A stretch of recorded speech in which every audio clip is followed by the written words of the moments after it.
Well, we could all, by the grace of God, here we are. So we can't really even, yeah, it's a tricky subject.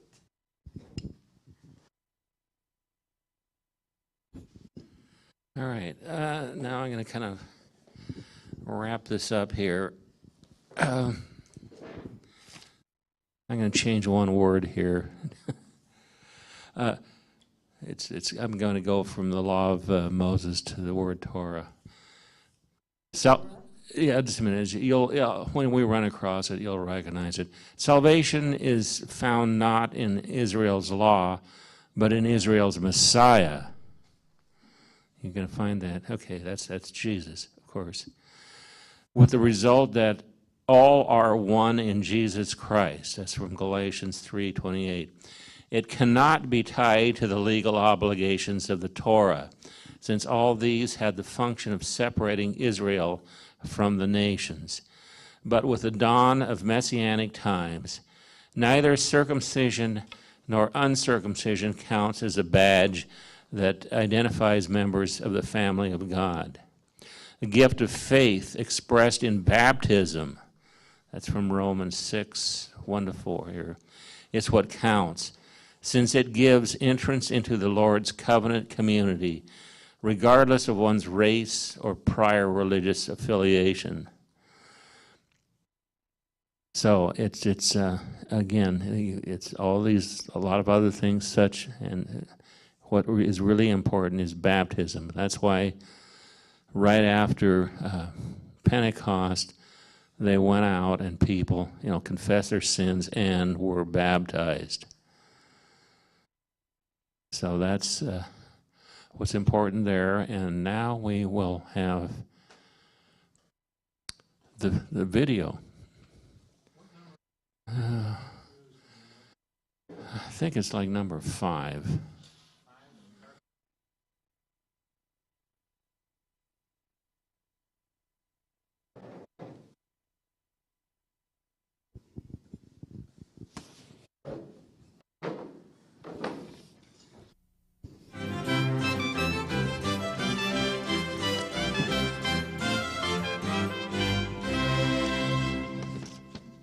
In this lecture, we're going to be taking a look at Book 5 of the Confessions. Augustine picks up the pace of his travels a bit here as he moves from Africa to Italy. And along the way, he meets some new people who are going to be important in the ongoing enterprise of his conversion. And he leaves some old people behind. In particular, he has to leave his mother as he heads off to Italy. And so all of these things come together and form a really important part of the narrative because, of course, it is in Italy that ultimately Augustine is going to be converted. One question we need to ask about this is literally, what's this move all about? And it's all about career. That is to say, Carthage and the other cities where he's taught in North Africa are important Roman cities, but of course, the most important Roman cities are in Italy, Rome, and perhaps less obvious to us today, Milan, which is, by the time Augustine was alive, the place where the Roman emperor in the West was living. And so this is a move toward the real center of power in the ancient world. And therefore, for a guy who's in the persuasion business, when you are in the area where power is wielded, the people you're teaching, the people you're influencing, are, in fact, the most important people politically in the world. So, in a literal sense, this is about career advancement. It says that, in some real way, he's now playing in the biggest of the big leagues. And, of course, it's necessary for Bill to make those remarks precisely because Augustine doesn't present it to us in precisely those terms. He doesn't say, the career was really coming along a bit, or I was playing in the big leagues, or look at me. And, in fact, as we'll see in a bit, he gives some other reasons for making the changes. But I think that we have to see this as a sign that he was very, very good at what he was doing, and it was recognized also in his own lifetime by the people who made those sorts of decisions. It's also interesting, though, that this geographic move is a move that has been made before in literature, and in particular in the literature that Augustine is following, because the move to go to Italy from Carthage is exactly what happens in Virgil's Aeneid. That is to say, after that ill-fated romance with Dido, Queen of Carthage, Aeneas sets sail again and lands in Italy. And the move, I think, for Augustine going in that direction suggests leaving something of the Carthage of Aeneas and Dido behind to try and find something better. In other words, once again, there are literary texts that are being superimposed on the literal geographic journey that Bill spoke about, and Augustine would hope that his audience would see the resonances of those texts there. Well, one of the things that we need to look at is, as this is the big move, in some ways, of his life, of his career from North Africa to Rome, where are we in the ongoing story of his sort of intellectual and spiritual development? We're told in Book 4, and in fact, Book 5, the first half of Book 5 is dominated by this story, that after I've been a Manichae for quite a while now, and from time to time, his local Manichae buddies had not been able to answer certain questions to Augustine's satisfaction. You know, well, if this set of beliefs is right, then how do you explain this and that and the other thing? Or, as it turns out, there was a very complex mythology that the Manichaees had developed. And so for quite a while, this is the answer to the toughest questions that Augustine had gotten from his Manichae colleagues. Wait for Faustus. There's this leader, sometimes referred to as a Manichae bishop, named Faustus. And someday, they keep saying, Augustine, this guy's going to come, and this guy's going to be able to answer all of your questions. And so before we have the move from North Africa to Italy, we have a long and very important discussion of the time when Faustus finally arrives. What does Augustine find when he meets Faustus? Well, happy to say Faustus turns out to be a nice guy. And he and Augustine seem to get along pretty well. Happy also to say that Faustus was very eloquent. He was a crowd pleaser. He was somebody who could put on quite a good show. But Augustine wanted to press farther than that. I mean, at this time, as Bill indicated, Augustine was having some serious doubts because there were issues that nobody could really answer for him. And so he thought, all right, let's push it a little farther. And what happens is that Faustus is no more able to answer his question than his buddies locally were able to. So it's sort of interesting to see the way in which Augustine develops this meeting between himself and Faustus. There are a couple specific passages we want to look at and to analyze that Augustine writes in describing this meeting and long encounter with Faustus. Many people were ensnared by the persuasive sweetness of his eloquence, and I too was ready to admire it, but I was beginning to distinguish it from the truth I hungered to learn. What interested me was not the dainty verbal dish on which he served his offerings, this Faustus of such high renown, but how much knowledge he could provide for me to eat. Faustus was a good speaker. And let's not forget that Augustine's in the good-speaking business. That is his profession, after all. But Augustine said, you know, he was actually pretty good at it, but that's not what I was looking for. The answers weren't in that package of eloquence that he presented to me. And there seems to be the kind of the implication that what Faustus could do was recycle and repackage, and that if you pressed him, he would wind up saying pretty much the same thing in other terms. That he was, what would be the word we would use now, ultimately a lightweight. He ultimately didn't have that much to say. And so Augustine is, of course, forced to a very interesting conclusion, and that is that there's a tremendous difference between the surface eloquence of presentation and the truth that it contains. Now, again, this is a very interesting thread in the Confessions looked at as a whole. At this particular point, of course, again, as Bill's pointed out, since Augustine is in the rhetoric, in the persuading business, essentially, the art of persuasion means that I can take an argument and make it the winning argument, whether or not there's truth behind it. I can teach you how to use words to persuade people to your point of view. But Augustine here is looking for something deeper than that, and that's what Faustus can't give him.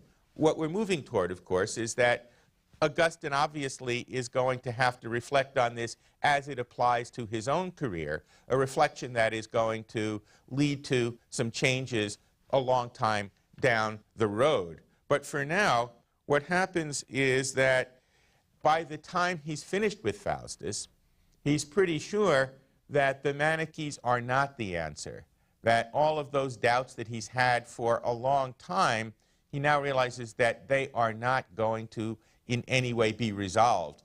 Where to go from here, of course, is a very difficult problem for him because nothing immediately suggests itself. But essentially, from the time of the meeting with Faustus, the Manichees are not a serious option as a kind of final resting place for Augustine.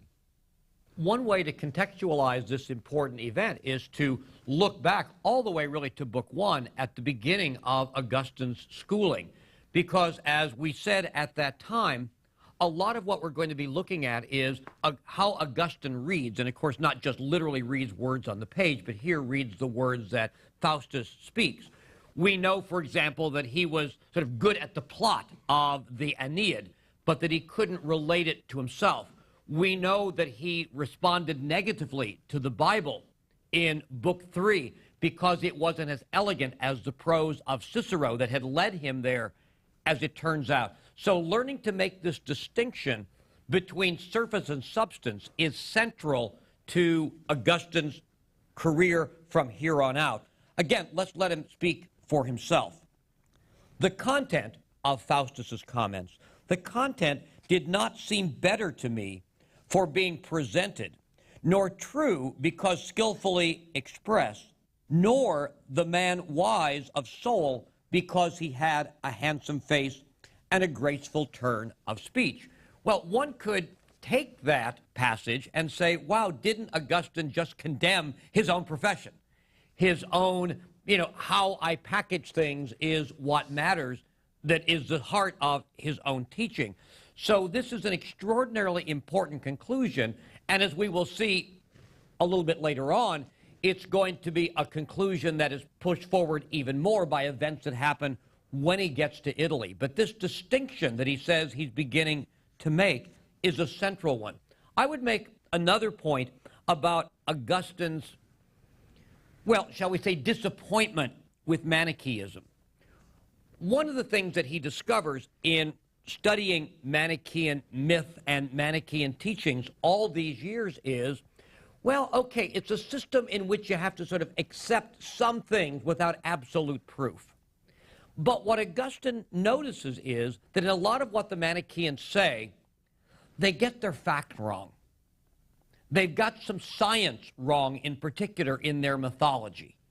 And this begins to concern him because he thinks it undermines, obviously, some of the conclusions they draw and some of the claims that they make for things that don't have science as a basis. If they get the basis wrong of the stuff we can examine, then why should I have any confidence in the other kinds of arguments they're making without even the claim of scientific evidence? So Augustine is looking at the reasoned part of the Manichaean presentations and saying, but it's wrong. It's bad science. I don't have any confidence in this whole package, this whole construct of ideas. Very often, I know it happens to me, if I'm reading a book in an area that I'm not particularly familiar with, one of the things that I do is sort of look for those things in the book that I know very well. And if the author kind of nails that, I'm willing to trust him in terms of the stuff, he's taking me somewhere I haven't gone before, but I think there's good reason to follow him. Or to look at it the other way, negatively. Very often, if I look at something that I know very well and the facts are wrong, I'm less likely to want to take the journey for the rest of the book, or at least I read it very, very skeptically. And Augustine is sort of talking about what reason can do to lead you toward truth indirectly here, and directly later on in the later books of the Confessions, he's going to talk about that. And he's very big on evidence. I think that's a point that needs to be stressed because sometimes it's overlooked in examining what Augustine is all about. So Augustine finds himself in a kind of intellectual funk. That is to say, 10 years ago, I read this Cicero guy and Cicero said, seek those things that last forever. Seek true wisdom. Well, I've been doing this stuff now for about a decade, and I thought I was on the right track, and now I discover I'm not on the right track. Is there any place to go from here? That is to say, maybe those people who say, well, whatever it is that lasts forever, humans can't know what it is, maybe they're right.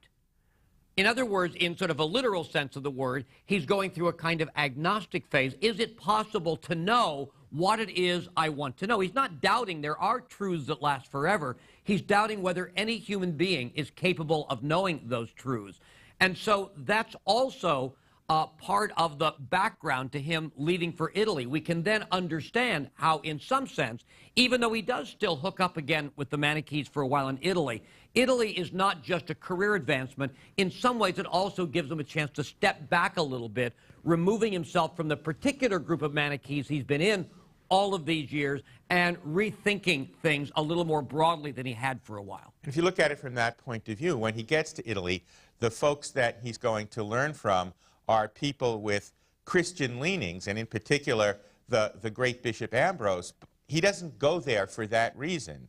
It's interesting, for example, that having these doubts, his agnostic phase, as Bill puts it, he doesn't immediately think about re-examining Christianity. One reason for that is because he still accepts the Manichaean version of the Bible, where the Old Testament represents the record of the principle of evil, if you will. The New Testament is all about the Spirit. And looked at from that point of view, he has no desire to go further into the text of Christianity, into the Bible.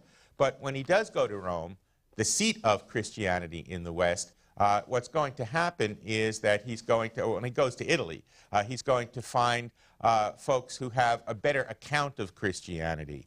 But before he does that, he has to leave Africa. And one of the very interesting sections of Book 5 is taking his leave of Africa, because what he has to do is leave his mother. Monica hasn't been around for a couple of books, but in this book, it's a very interesting story.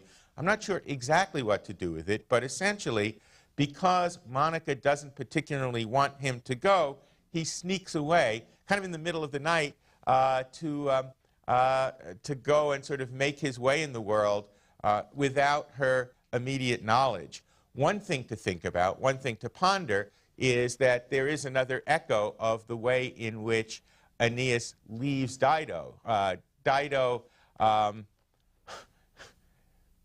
Dido accuses him of wanting to sort of just take off without saying anything. And although it's not quite that bad, he has to leave kind of in a hurry and kind of on the run. And there may well be an echo of that there, but it's also interesting in terms of later on when he's back with his mother, because it seems like this is just a way of Augustine indicating what an enormous influence she was on his life at this point.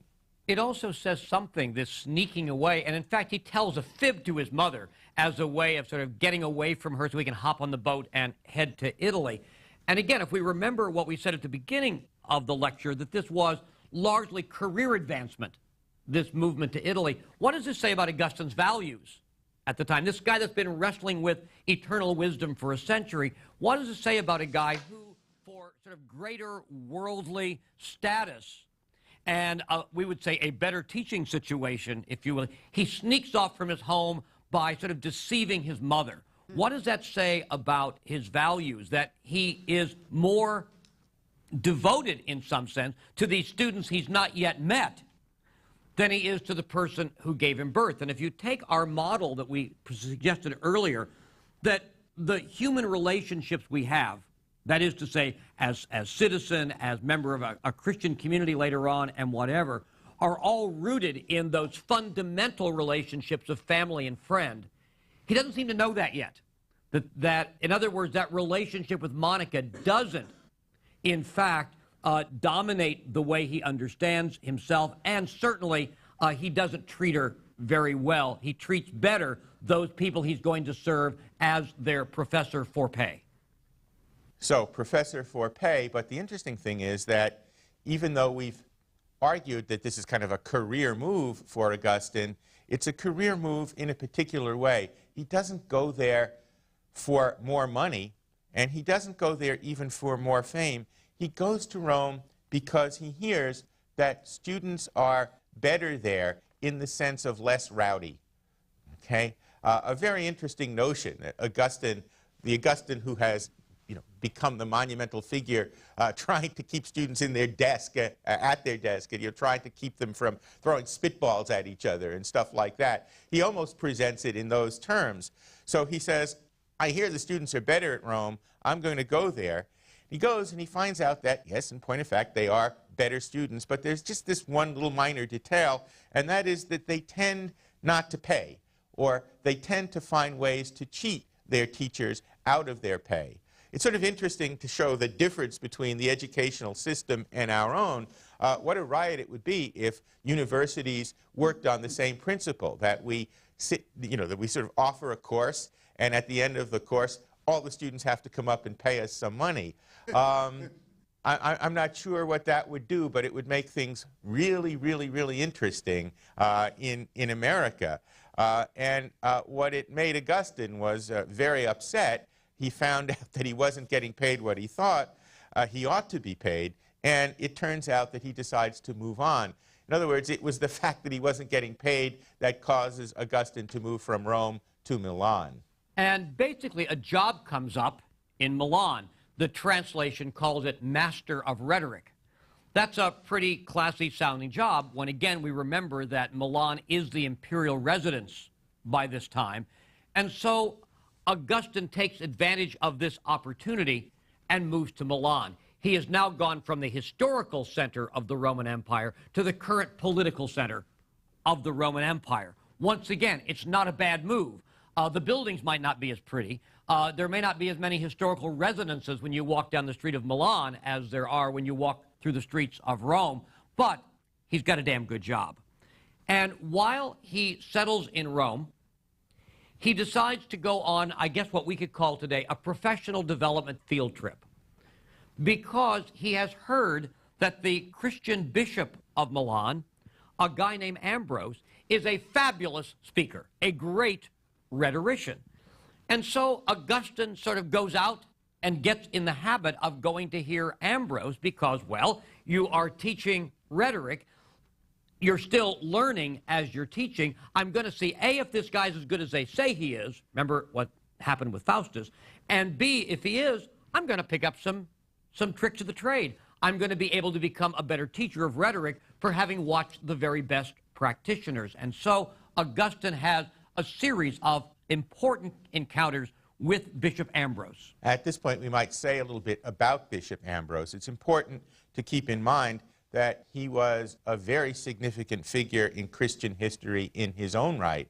Gives some sense of his significance that now he is recognized as one of the four great Latin doctors of the Church, along with Augustine himself, of course, and Saints Jerome and Gregory. So it's a local bishop from the point of view of the story as it's being told. From the point of view of later intellectual history, Ambrose is a very important figure indeed, and like Augustine, someone who is known as an important writer and an important preacher, but also as bishop, somebody who was forced to be a man of action, somebody who was forced to deal with a very complicated period in history and a very complicated set of relationships between himself and the Roman state. In fact, if you were to pick up a collection of documents from the history of the Christian church, you would discover that some of the most famous of these documents involve Ambrose because he had a very difficult relationship with the emperor, who, after all, was living in Milan at the time. And it really is during the bishopric of Ambrose that the question comes up, to what extent can and should a bishop condemn or encourage certain political activities? Should he excommunicate an emperor for doing things that the church disapproves of? Should he stand up in the pulpit and sort of point his finger at the emperor during a sermon and say, by the way, you should do this and not that because I, as your shepherd, say that's what you should do? And Ambrose was exploring the possibilities and the requirements of the office of bishop to what we would see today perhaps as intervene in political affairs. But for Ambrose, it is trying to define what his job is as the shepherd whose flock includes the most powerful man on the planet. Well, what happens when Augustine listens to Ambrose? First of all, he was not disappointed. That is to say, Ambrose was every bit as good a rhetorician as his reputation said he would be. And Augustine listened. But one of the things that was very interesting is that as he listened, he realized that he couldn't divorce the form, how Ambrose was saying it, from the content, what he was saying. And he began to listen carefully to the message that Ambrose was preaching. And that message was most important for Augustine in terms of what Ambrose had to say about Hebrew Scripture, about what Christians call the Old Testament. Remember, in an earlier lecture, Bill pointed out that one of the issues, one of the problems that Augustine and other Christian thinkers had to face is the fact that things that seem to be allowed in Hebrew Scripture no longer allowed today. Several wives. Look at Abraham. Look at Solomon, the examples that we used earlier. And now, that is to say, in Augustine's time, that was no longer permitted. And of course, also, there was that Manichaean reading of Hebrew Scripture, which suggested that all of this really was the creation of that principle of darkness, that principle of matter, and so there was this tendency to dismiss it. So it was because Ambrose had another interpretation of Hebrew Scripture that Augustine paid very close attention indeed. Let's in fact look at Augustine's own words of describing the encounter with Ambrose and his rhetoric, because clearly this is a section where rhetoric is an important thing. Let's listen to Augustine's own.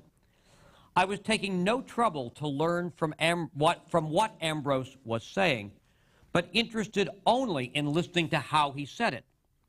For that futile concern had remained with me, despairing as I did that any way to you could be open to humankind. Nonetheless, as his words, which I enjoyed, penetrated my mind, the substance, which I overlooked, seeped in with them, for I could not separate the two. He really is good.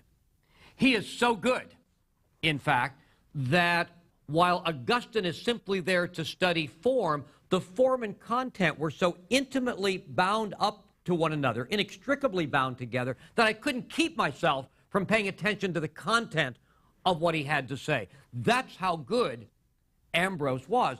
And as he explains a little bit later, the content, as Ron was suggesting, was focused on, at least in some of the sermons that Augustine reports to us, how to read Hebrew Scripture. It is a large Christian problem, as any Christian then or now knows. Let's remember, almost 4/5 of the Bible is Hebrew Scripture, written before the time of Christ.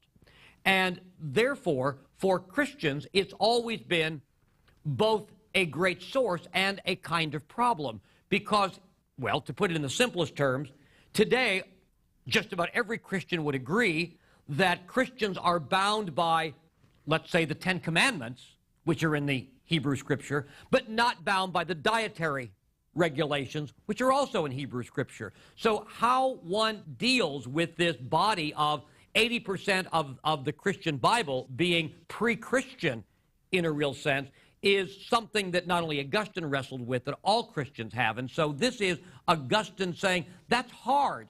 It's hard for me because of my Manichaean background. But remember, Mom was a Christian. He's sort of been through this sort of stuff. So this becomes a crucial part of his education, knowing a way of dealing better with Hebrew Scripture than he ever has before. And what Ambrose essentially suggested is that if you take a look at Hebrew Scripture, there are many different levels at which it can be read, and that the literal level is not always the most important. In other words, we should search beneath the literal level to see what sort of spiritual meaning is being conveyed by the story. So all of a sudden you have an interpretive key which would, I think, in many ways appeal to Augustine. For one thing, of course, Augustine's own inquiring mind, the sense that you could not only look at something and stop, but that you could look at something and keep going, that what seemed to be the end of the story was really the beginning of an intellectual inquiry. Okay, what is the deeper meaning? Well, let's take a look at that, is what Ambrose is suggesting as a method of reading Scripture. And this resonated with Augustine very, very greatly. This is a real issue. For example, let's imagine Manichaeans sitting around talking about Christian Bible, Hebrew Scripture in particular. The conversation, may include something like this. Those Christians are so wacky, they're so goofy, they're so literal, that they believe God has fingernails and hair. Now, how do I know that? Oh, I know that because they believe that humans are made in the image of God, and since we've got fingernails and hair, they think that God has fingernails and hair, and then they sort of slap their knees and laugh a little bit and have a cup of wine and go on and talk about it. That the Christians were a subject of ridicule because of the really nutty things that they believed. And they had sort of convinced Augustine, therefore, that Hebrew Scripture was intellectually unsophisticated and indefensible. And that was the world he had lived in, despite his mother, for the last 10 years of association with Manichaeans. And all of a sudden, here is Ambrose saying, that's not what Christians think. They're not that kind of literalist where they think that's what that passage from Genesis about humans being made in the image of God is all about. And this opens up extraordinary possibilities that Augustine had literally almost not ever dreamed of up till now. So notice how the book divides itself very nicely. In Africa, you have Bishop Faustus. In Italy, you have Bishop Ambrose. Bishop Faustus is essentially saying, take a look at the package, but Augustine learns that truth doesn't necessarily abide in the most beautiful packages. Whereas, of course, what Bishop Ambrose is saying in Italy is that you have to look beneath the surface to the substance of things, and that the beautiful surface may or may not lead you to the truth.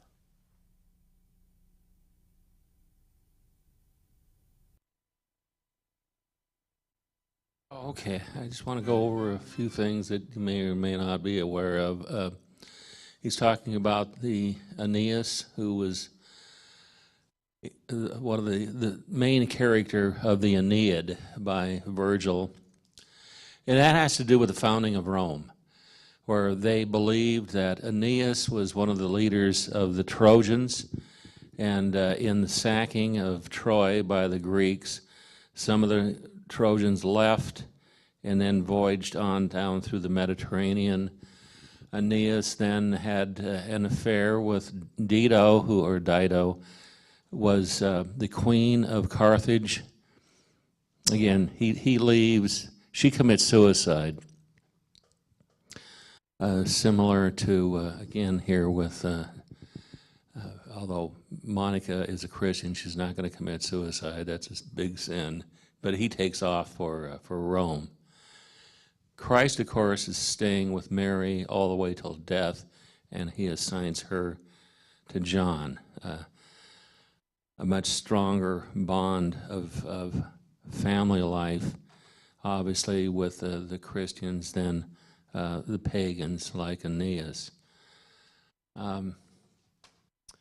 With the Manichaeans, again, that's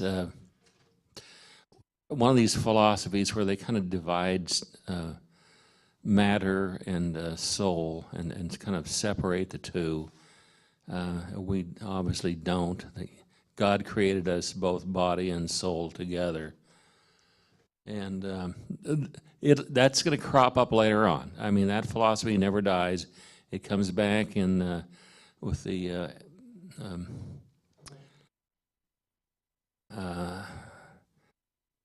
I don't know, in the Middle Ages, or even a little bit later in southern France, Albigensians and others, and even in modern day types of various philosophies, New Age philosophies too. So things never die out when it comes to philosophy.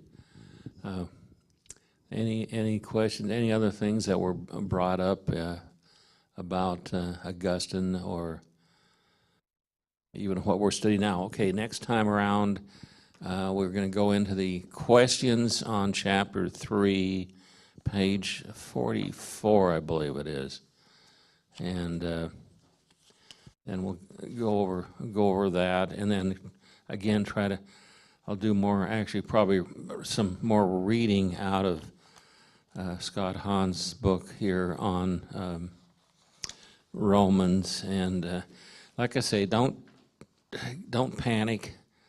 Don't feel that you're going to be completely lost in this. I'm trying to take it slowly and try to explain justification and salvation, and there's a lot of things involved in this. And just remember that St. Peter didn't quite understand what Paul was saying either. So don't put yourselves down on this. It's difficult to understand. There's a lot involved in, again, justification and salvation, and it's just not as simple as either faith or deeds. There's a lot of other things. There's your baptism. There's love, there's God's grace, there's following the gospel itself, believing in the gospel and the good news. So just to hang in there. Things are not as simple as you'd think. There's got to be a simple answer to everything, and there isn't. Anybody who's ever raised children will tell you nothing is simple. All right. So. All right. We are closed next week, so no morning mass. All right. So I need somebody to shut this off.